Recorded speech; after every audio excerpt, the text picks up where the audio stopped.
L'ancien président Mark Ravalomanana a tiré la sonnette d'alarme en début de semaine en réitérant la difficulté rencontrée par la population du sud-est du pays à la suite du passage de 2 cyclones en l'espace de quelques semaines dans cette zone. Le chef de l'opposition avait, rappelons-le, effectué une visite sur place en compagnie de quelques membres du bureau politique du parti TICU Madagascar. Dans une allocution lundi dernier, Mark Ravalomanana est revenu sur les conditions de vie très précaires de la population. Détruite à 95%, la ville de Mananzar est méconnaissable après les récents cyclones. Cependant, les aides reçues par les sinistrés étaient insignifiantes par rapport au désastre. C'est dans cette optique que l'ancien président de la République a lancé un appel pour que l'on se penche plus sérieusement sur le cas de la population locale. La délégation qu'il a conduite sur le terrain a pu initier une mobilisation au sein des habitants de Mananzar et ses environs immédiates, que ce soit au sein de quelques communautés religieuses ou au sein des organisations traditionnelles sur place. Mais pour réduire les conséquences du sinistre, il va falloir beaucoup plus de mobilisation, notamment de la part des autorités et des partenaires techniques et financiers du pays. Isolés, les habitants du Fuktan de Bayo, Mandanzap, Ambuimanachk, district Antsimjan, sont encore entourés d'eau jusqu'à présent. 2 mois après le passage du cyclone Anna, la vie quotidienne de la population n'est pas encore établie. Leurs maisons sont inondées, les appareils électroménagers sont endommagés et ils ne peuvent pas retourner travailler. Les habitants ont perdu tout espoir, vivant jour et nuit dans la misère et l'anxiété. Pourtant, jusqu'à présent, aucun responsable gouvernemental ne s'est rendu sur place. Des aides sont accordées aux villages environnants, mais il semble que les gens d'ici ne reçoivent pas leur part. 2 canaux, donnés par le parti TIM il y a de nombreuses années, sont toujours utilisés par les habitants pour les aider dans leur vie quotidienne.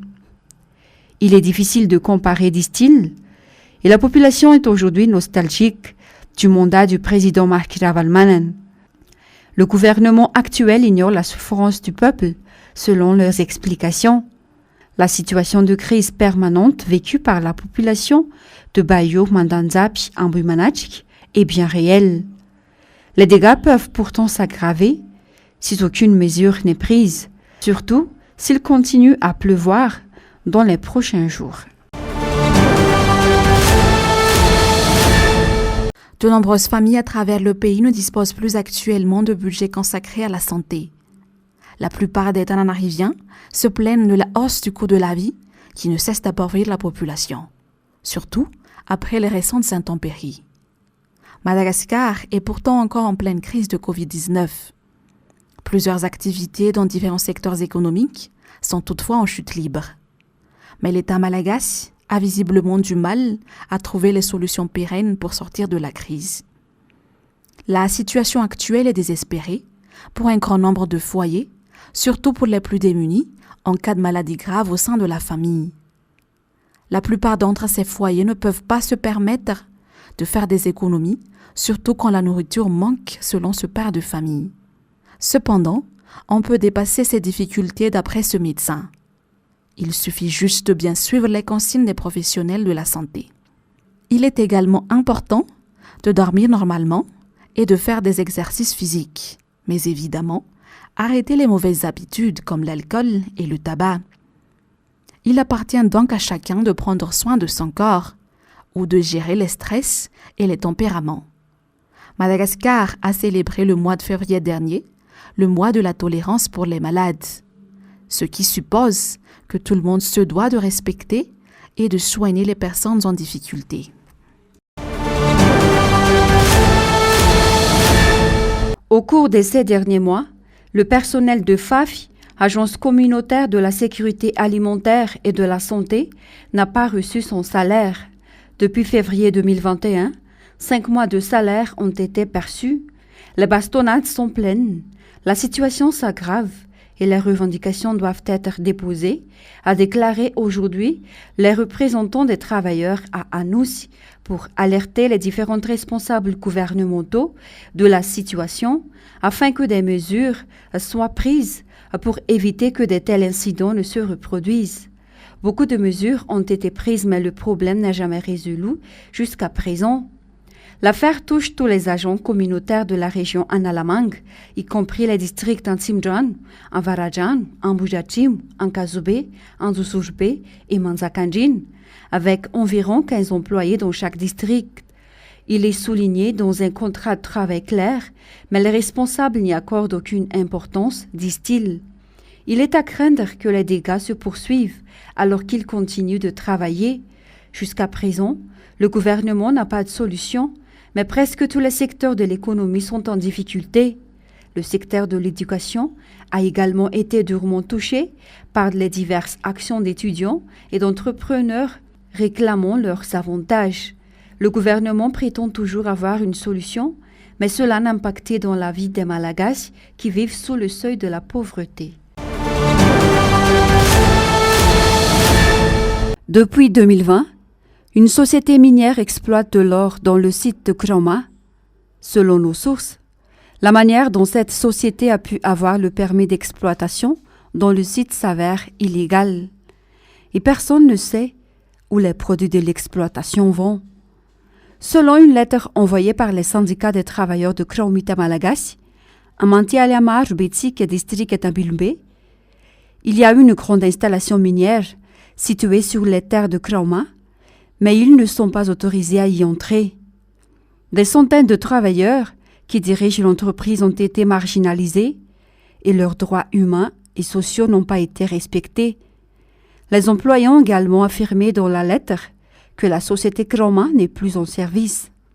La rencontre avec le Premier ministre Tek Christian, qui n'est autre que le ministre des Mines, il y a 5 mois, n'a pas apporté grand-chose au bien-être des travailleurs. Le poste de ministre des Mines devrait également être confié à une personne compétente qui connaît bien le secteur. Certains salariés qui n'ont pas perçu leur salaire depuis 22 mois sont sur le point de partir à la retraite, mais même la cotisation CNAPS n'a pas encore été payée par l'entreprise. Les travailleurs craignent de ne pas pouvoir profiter de leur retraite et réclament une solution à leurs problèmes. Le produit de l'extraction de l'or dans les terres de Kroma au cours des 2 dernières années aurait dû permettre de payer les salaires d'environ 400 travailleurs.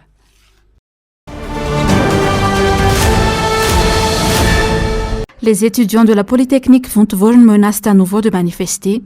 Ils n'ont pas encore reçu leur bourse d'études et leurs équipements alors qu'ils attendent depuis 4 mois, selon leur porte-parole. Leur demande pour la construction de nouvelles infrastructures pour les étudiants reste également sans suite. On a déjà tout fait pour résoudre le problème, mais nous ne sommes pas satisfaits des solutions proposées par les responsables.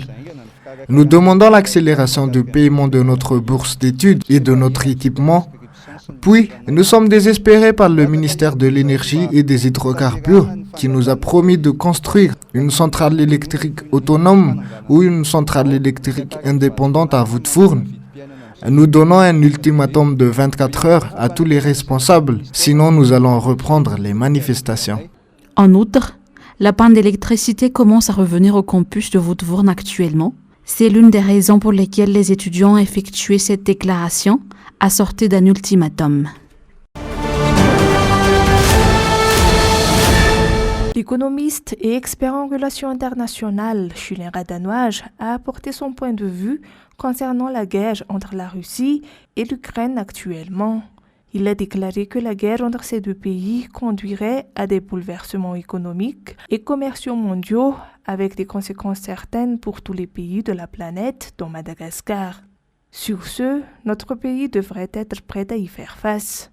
La promotion de l'agriculture et de la riziculture en particulier, et le soutien aux agriculteurs, comme lors du mandat de Mark Ravalomanan lorsqu'il dirigeait Madagascar, sont les seuls moyens qui permettraient à la grande île de se préparer aux conséquences de ce conflit sur l'économie mondiale. Vu que Madagascar a choisi la neutralité, Cette décision va nous conduire à l'éventualité d'une réduction des financements extérieurs, puisque les pays partenaires traditionnels de la Grande Île ont presque tous condamné l'invasion de l'Ukraine par la Russie, selon encore Julien Radanoir. Nous devons quand même consacrer à travailler la terre à Madagascar, qui a plus de 48 millions d'hectares de terres cultivables, mais 10% seulement sont cultivés à l'heure actuelle. Donc il faut essayer de faire plus dans le cadre du développement rural afin de conquérir le marché régional, la SADC, le COMESA, la COI et l'IORA, Indian Ocean Rim Association, dont Madagascar est membre fondateur, puisqu'il existe plus de 800 millions de consommateurs.